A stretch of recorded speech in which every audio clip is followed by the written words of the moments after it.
Russell Wilson continues to impress. Now, granted, he batted an interception, which is the first dumb thing I think I've seen Russell Wilson do in a very long time. And that was when Booger inserted the comment about the Minnesota Miracle or Minneapolis Miracle. What's it called? I think it's the Minneapolis Miracle. The Minneapolis. Well, because there's the Minnetonka Miracle. Yeah, he threw you for a loop because of the Minnetonka Miracle. Which doesn't get talked about a lot. When I pulled a swordfish out of Lake Minnetonka last cast, I got a lot of people from Minnesota tell me that there are no swordfish. Says who? I pulled one out. Minneapolis. The Minneapolis Miracle, obviously everybody remembers, broke the internet. One of the biggest plays in NFL history, if not the biggest play in NFL history, in our YouTube where we use GIFs because we have to get around copyright laws.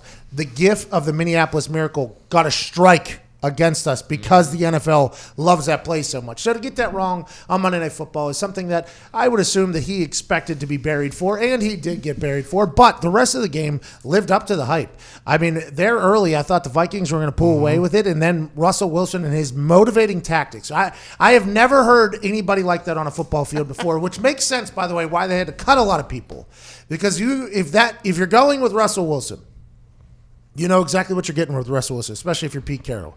You're getting a guy that, as soon as he walked into Century Field or whatever it is, he was chatting in a positive fashion to everybody. He was like, okay, good day to be great today, great day to be great today. All right, here we go, here we go, here we go. And there's some people who just can't stand that, I bet. I bet you Marshawn Lynch was not a big fan of that. I would assume that Marshawn Lynch was not a big fan. I would assume that the Legion of Boom wasn't a massive fan of a guy because you could see how that could come off from some people being like, oh, shut up, dude. But now that Pete Carroll has gotten his people in there, people that will buy into what Russell Wilson is pitching and saying, and people that seem to love Russell Wilson, it makes a lot of sense why they're in every game because they have a motivator at quarterback. He sounded like a guy in the dugout who just chirps the entire time. Hey, good day to be great today, good day to be great. Clear mind, clear hearts, here we go, here we go, here we go. Things that you only read in books or on the internet, he was saying in real life to his teammates. And for me, I have no idea how I'd react around that. I have no idea. I've never encountered a human that was like that, especially on game day. But for me, you have to love it. And it's working for the Seahawks. They were embattled a little bit yesterday. They were down, then they come back. They take a big lead. Vikings start storming. Primetime Kirk Cousins starts coming back. Kyle Rudolph has a massive game, starts playing really well. And then wham, Russell Wilson and the boys close it out. So for me, I like that Seahawks team. I don't think their defense played as well as I thought they were going to, but I do think they're playing a lot better than they were at the beginning of the season, and that's why I think the Seahawks are a very, very dangerous team. I said it yesterday on Get Up. I think the Seahawks are a team that might represent the NFC. Now, I'm a Packers guy through and through. Good friend, Aaron Rodgers, friend of the show. I just think that defense thrives and survives strictly off of turnovers. I'm not sure you're going to get a lot off of Russell Wilson, especially whenever he makes that fatal flaw on Monday Night Football. He's not going to do something like that again. Russell Wilson doesn't turn the ball over a lot. So, for me, Russell Wilson, Drew Brees, these teams that are going to be in the NFC playoffs, they don't turn the ball over much, which is what the Green Bay Packer defense thrives off of. Although I love Aaron Rodgers, I like Matt LaFleur. For me, I'm still in on the Green Bay Packers. Let's not get crazy. Still love Green Bay Packers. But for me, I'm starting to lean towards Russell Wilson and that Seattle Seahawks team strictly because that defense is coming together, and what a big win on Monday Night Football. Well, and they're peaking at the right time. Yep. And if they end up being the number one seed in the NFC and people have to go through Seattle, that makes it that much tougher. That's one thing I regret about my NFL career. I wish I would have played a little bit longer so I could have played in Seattle. Now, granted, I thought the decimal, M or B? B. Decibels there was 96, 99 or whatever. Those cowbells were 94.3 or whatever. So I got a chance to experience it a little bit. But that place looks electrifying to play in. I mean, that team and their fans understand that they're a part of the game, which is a big deal. Not a lot of people do. Houston also, by the way, great place to play, very, very loud. Baltimore, another place, great place, very, very loud. But Seattle is just this noted awesome place to play. I never got to play there. I wish I would have. That is one thing that I kind of regret in my NFL career is that I never got to play in Seattle, and especially when it's on primetime television. They come out over there. I don't know what it is about the Pacific Northwest. Their soccer teams, their MLS teams, the Portland Timbers and all those teams, they lose their minds at sporting events. I absolutely love it. Plus, Ganja's legal over there too, so I'm assuming you're feeling pretty good while you're yelling. I can respect the hell out of that. That is something I regret every time I see Seattle Seahawks on TV. It's like, I wish I could have played up there just to see how it is. I think that team is really, really solid. If Seattle runs for 220 yards a game like they did last night, they're going to be very, very hard to beat. I mean, with guys I never heard of, by the way. Penny or Rashard Penny. Good. I know, yeah, very good. Yeah, First rounder a few years ago. See, I live in the East Coast bias. Mm-hmm. I mean,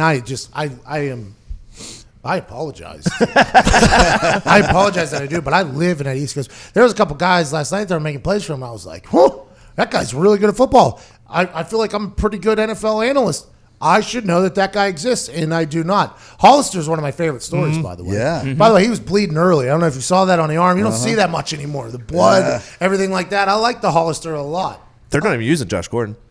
He gets like one target a game. Yeah, and there was a couple times there where Booger and Joe started talking like, oh, at some point you're going to get Josh Gordon going. And I was like, oh, is that normal? What they do is they use Josh Gordon. Apparently they don't. No. It's not normal for them to use him, but that's quite a weapon to have if you need to fall back on it in the playoffs or something like that. Oh, yeah, by the way, we got this physical specimen here that can also make plays for us. But I really like what the Seattle Seahawks got going. And those wide receivers, do you know how hard it is to sync up perfectly a dance when you can hear the music? So let's act like you can hear the music and you can sync it. It would be hard to do the dance synced up if you could. They can't hear anything.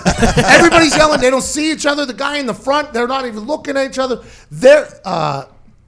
Mrs. Beisner Buck did an entire special on it before the game. I was watching it. That was kind of hilarious to think about how they the night before the NSYNC one they used, the Bye Bye Bye. They said 5 minutes before curfew they were in their hallway practicing it. Like, I wish they just had a camera on that, because that is something where there's a lot of celebrations. I think do less.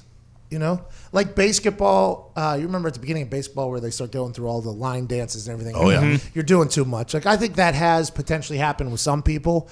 But, I mean, I don't know how you could be upset about a perfectly choreographed dance that those wide receivers at Seattle Seahawks do. And they're all in, by the way. So they buy in completely. And I think that is a part of the Russell Wilson thing, is you just got to be all in. And guys that will choreograph an entire dance routine are the same guys that will probably respond well to a super positive guy. Yeah. I think ipso facto, if this, then this, the people that will be able to handle Russell Wilson's constant positivity, which is impressive as all hell. He never seems to blink. At any given moment, it's always, go Hawks is a real thing. Like, in those interviews, whenever he talks, and we've been talking about this for a while, how Tim Tebow, you kind of had this judgment on Tim Tebow, how Tim Tebow seems like he's, just too much all the time. It's like Tim Tebow is too much all the time. He's too perfect of a guy. There's no way he's like that. Then we meet him, and he's exactly how he's portrayed on the television, right? For 45 minutes at Topgolf down in Atlanta, he shook every human's hand. He was exactly Tim Tebow. And I'm like, oh, well, if that's what he is every day, then, hey, the only thing you could possibly say is that he isn't genuine or he isn't authentic. No, that's actually him. I feel with Russell Wilson, we've seen him on TV so much now, you can't, this is just what Russell Wilson is. I wish I was like Russell Wilson.